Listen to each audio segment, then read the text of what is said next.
Our next speaker, Mr. Jens Holm, a member of the Swedish Parliament and an active environmentalist, will address us on policy change at national and EU level and awareness campaigns on reduced meat consumption. Thank you very much. My name is Jens Holm. I'm a Swedish Member of Parliament, representing the Left Party in the Swedish Parliament. I used to be a member of the European Parliament. You've seen this curve before by Al Gore and others, and this curve shows the emissions of carbon dioxide. It's pretty scary when you look at this curve, what happens after the industrialized revolution.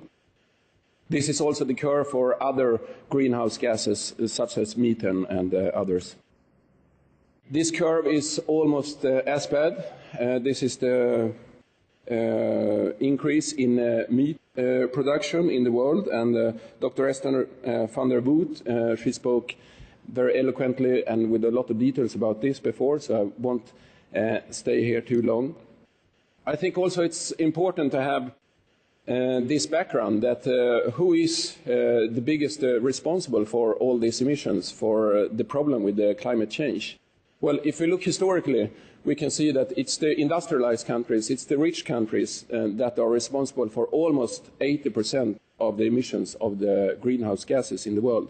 If we compare a rich country, probably the richest country in the world, USA, with one of the poorest, Bangladesh, we can see that every citizen in the US emits about 100 times more than a citizen of Bangladesh. So the change must start here in the Western, in the developed, in the rich world, because we have caused this problem.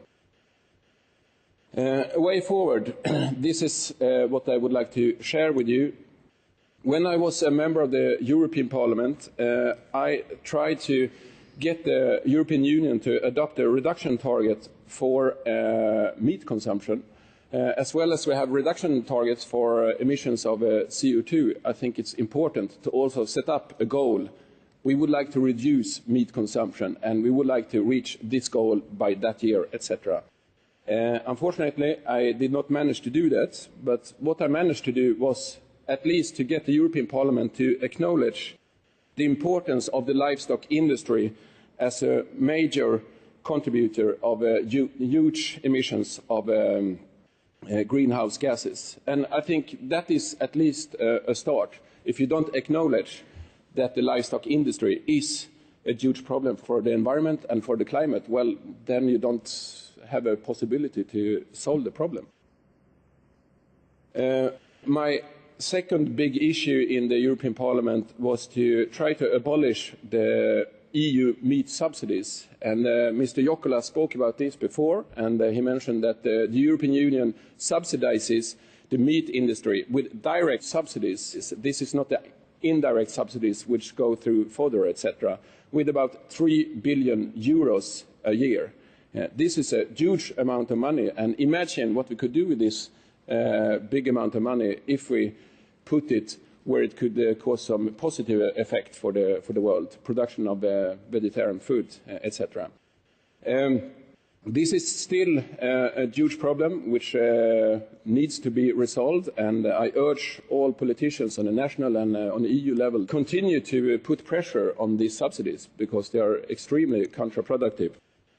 In the Swedish Parliament, my party, the Left Party, released a bill just a couple of weeks ago, which is called Reduction of Meat Consumption Bill. And that consists of a few important factors. The first is that we set up a reduction target of meat consumption. We would like to reduce the Swedish consumption of meat with at least 25% by 2020. This is a very, very modest reduction, I have to acknowledge, but there is a lot of negotiations behind this target, but it is at least a reduction target. And you should bear in mind that in Sweden and in the whole world, meat consumption is increasing. So for the first time ever, we could have a curve where it's decreasing. We need an action plan for reduced meat consumption. That action plan needs, of course, to include the phase-out of the subsidies to the meat industry. It could also include tax meat. Personally, I think this is probably the most effective tool if we put a price on what pollutes. Well, we do that in a lot of other aspects, but we don't do it with meat. In Sweden, we have huge taxes on cigarettes and alcohol, for instance. That is because we want people to consume less of alcohol and tobacco, and I think that's excellent. But why don't we do the same with meat? If we do that with meat, I think it's important to use the money we raise from this meat tax in order to subsidize, cut the VAT, for instance, on vegetables. So normal households, they should not be punished by such a tax. Vegetarian Mondays, it's coming along as a big thing in Sweden, and I'm very glad to hear that you do that in some places in the US, and I think it all started in Flanders, in northern Belgium. We want the Swedish government to support the local authorities to adopt one vegetarian day a week. That would mean that in all schools, in all public facilities, vegetarian food should be the first option. In case you really insist, well, you should be able to have your beef, but vegetarian food should be the default option. Green public procurement, and I know this is also part of the Labour parliamentary bill. In all modern societies, the state and the local authorities and the regional authorities use a lot of money to purchase, for instance, food. In the case of Sweden, I think we use about 50 billion euros a year to purchase services, and half of it is food. If we could set up a target there that 20–25% at least should be vegetarian food, that would be a very strong instrument to use. And I think it's very important to, well, start somewhere, and that would be to eat less or eat no meat whatsoever.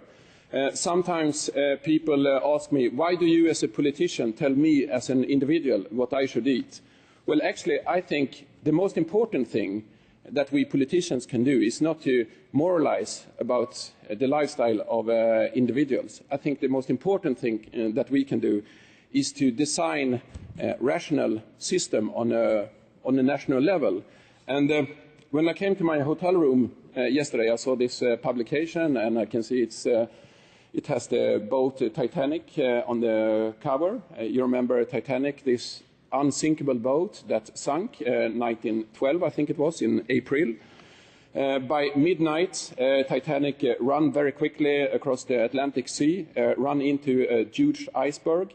1,500 people died. Only 700 were rescued. And I asked myself, was Titanic, was this ship led by rational thinking? No, I don't think so, because they knew there were a lot of iceberg out there in the Atlantic Sea. They knew they were driving far too fast in spite of the warnings of iceberg. And what they did was that they were locking the bottom floors where the poor people were traveling. So actually, the people at the bottom of Titanic, they were unable to leave the boat and try to get rescued. And I think this could be an illustration of climate change. I think we are about at midnight right now, and we can choose whether we just run, all of us here, at different directions, and we try to solve this problem on our own, or if we want the politics that is guided by rational thinking and guided by collective action for a common goal. And that common goal should be to solve the climate crisis. And then I think, well, to reduce meat consumption, that's one of the really cornerstones of such a strategy. Thank you very much.